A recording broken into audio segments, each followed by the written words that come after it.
ओम शांति। ज्ञान सरिता सार है, सच्चाई को ग्रहण करते करते सच्चा सोना बन जाओ तो साहेब राजी रहेगा। हम जो सुनते हैं वो अंदर समा लेते हैं, फिर सुनाते हैं। सुनते सुनते यह पक्का हो गया है कि बाबा हमारा है। सुनते सुनते समाओ, फिर थोड़ा सुनाओ तो लगेगा कि हम सच्ची बातें सुना रहे हैं। समाने के बिगड़ सुनाते हैं तो लगता है केवल सुनी हुई बातें सुना रहे हैं। तो बाबा की मुरली सुनना, सुनते सुनते आवाज़ से परे जाना, फिर आवाज़ में आना, यह बाबा सिखा रहा है। सत्यता में ही पवित्रता है, पवित्रता से ही दिव्यता आती है। जितना हमारे में सत्य बाप की, सत्य ज्ञान की, सत्य धर्म की पहचान है, उतनी शक्ति आ गई है। बाबा हमारे कल्याण के लिए जो श्रीमत देता है, ऐसी श्रीमत और कोई दे नहीं सकता। उनकी एक एक बात सच्ची है, दिल को लगती है। बाबा की मीठी मीठी सच्ची सच्ची बातें जितना हमारे अंदर जा रही है, उतना अंदर से झूठ निकलता जा रहा है। हमारा रूप भी अंदर से सच्चा बनता जा रहा है। जिसको बाबा कहते हैं, योग से अलाय को निकालते जाओ, सच्चा सोना बन जाओ। बाबा हमको सच्चा सोना बना रहा है, सच सुनाकर अलाय निकाल रहा है। बुद्धि में आ रहा है हम झूठ को छोड़ें। बाहर के झूठे संबंध हैं, स्वार्थ हैं, उसको निकालें। हमारे अंदर रिंचक मात्र भी झूठ, बहाना, लापरवाही न हो। जो सच्चे होते हैं उनके पास बहाना व लापरवाही नहीं होती। वो कभी गफलत नहीं कर सकते हैं। सच उनको करने नहीं देता है। सच्चे के सामने सदा साहेब है। जितना हम सच्चे बनते जा रहे हैं, उतना साहेब हमारे ऊपर राज़ी है।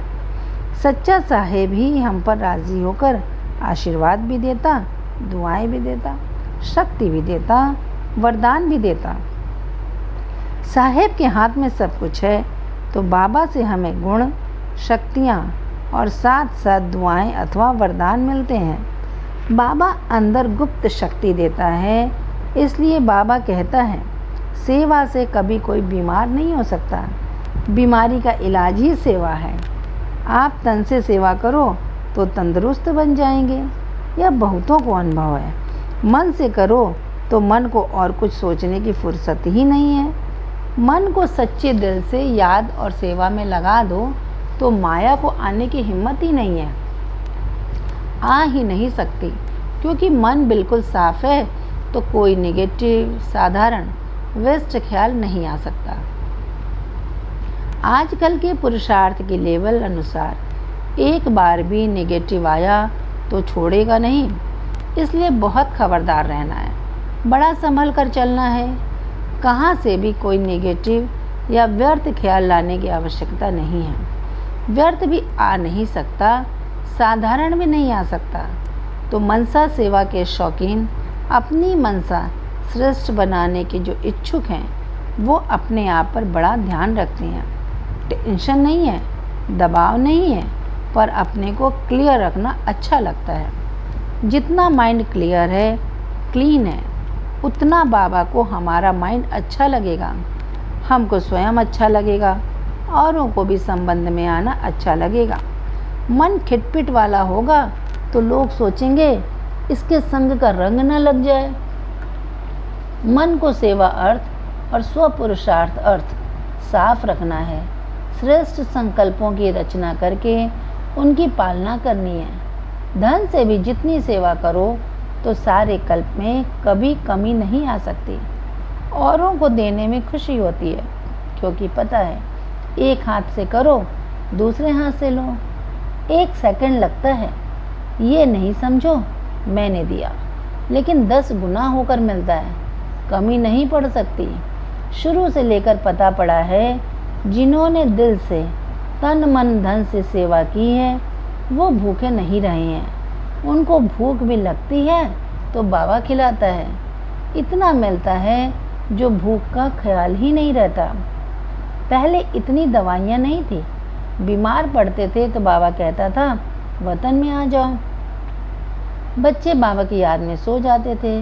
बाबा वतन में बुलाकर शुभी रस पिला देता था। न सिर्फ हमने बाप को हाथ दिया है, लेकिन बाबा ने गोद में लिया है। अपने बच्चों की संभाल बाबा नहीं करेगा तो कौन करेगा? जितना संभाल बाबा करता है उतनी और कोई कर नहीं सकता है। बाबा जैसा वैद्य और कहाँ नहीं मिलेगा। सिर दर्द होता था तो बाबा बोलता था रोटी पकाओ तो दर्द निकल जाएगा। रोटी पकाने से फालतू सोचना बंद हो जाएगा, सिर दर्द खत्म हो जाएगा। मन की स्थिति को ठीक करने के लिए यज्ञ की प्यार से सेवा करो। सब्जी काटो, रोटी बेलो, टोली बनाओ, गेहूँ साफ करो। फालतू सोचना बंद करो। कईयों ने सेवा करके अपना भाग्य बना लिया है। मन से प्यार से सेवा करो। जो सेवा सामने आए वह करो, वही सच्ची सेवा है।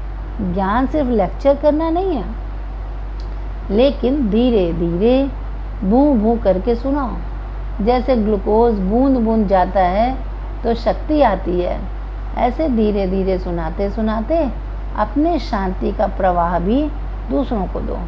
हमारी स्थिति डगमग न हो। औरों को विश्वास दिलाओ कि भैया बैठा है। बीच में कोई बात आती है तो घबराने की बात नहीं है। ईश्वरीय परिवार के साथ मिलनसार होकर रहने के लिए गंभीरता और सयानापन चाहिए। भिन्न भिन्न संस्कार वाले हैं, लेकिन परिवार मेरा है, इसमें गंभीरता चाहिए। लौकिक घर में भी फैमिली में जो गंभीर होता है वही सयाना माना जाता है। जरूरी नहीं कि जो बड़ा है वह सयाना है। बड़ा भाई छोटे से राय ले लेगा, बाप बेटे से राय ले लेगा। हमें भी गंभीर सयाना बनकर परिवार की शान बढ़ाना है, बाबा का नाम बाला करना है। हम बाबा बाबा कहकर नाम बाला नहीं कर सकते, लेकिन बाबा जो सिखाता है वह हमारे जीवन में हो तो सिखाने वाले का नाम बाला होता है। हम ऐसा सबूत दें जो बाबा का नाम बाला हो। लोग बोलें कि इसने बाबा की शिक्षाओं को जीवन में लाया है। कई कहते हैं हम इनको देखते हैं तो बहुत अच्छा लगता है, यह जैसे देवी हैं, देवता हैं, तो हमको देखते ही लोगों के मन में रिस्पेक्ट पैदा हो। यही बाबा का नाम बाला करना है। स्वमान में रहने के लिए शिक्षाएं मदद करती हैं। बाबा की शिक्षाएं जीवन में हैं तो बाबा के लिए रिस्पेक्ट पैदा होता है।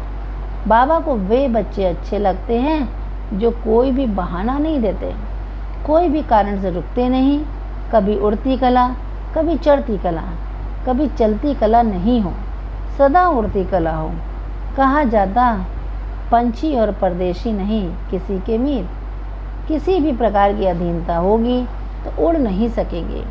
दूसरी सब बातों को छोड़ शांत चित्त रहने का व्रत रखना है। शांत चित्त तभी हो सकते हैं जब मन में सच्ची भावना हो। अंदर की शुद्धि है तो शांति आ जाती है। जरा सा भी अशुद्ध विचार होगा, मन में मूंझ होगी तो शांति नहीं हो सकती। अंदर से विकारों को निकालने के लिए अंतर मन की आँख खुली हो। इन आँखों को भी देखने की ट्रेनिंग दो। आँखों से पता चल जाता है कि बुद्धि स्थिर है या चंचल है। बुद्धि को स्थिर व शांत बनाओ तो बाबा से बुद्धि योग जोड़ना सहज हो जाएगा। अच्छा, ओम शांति।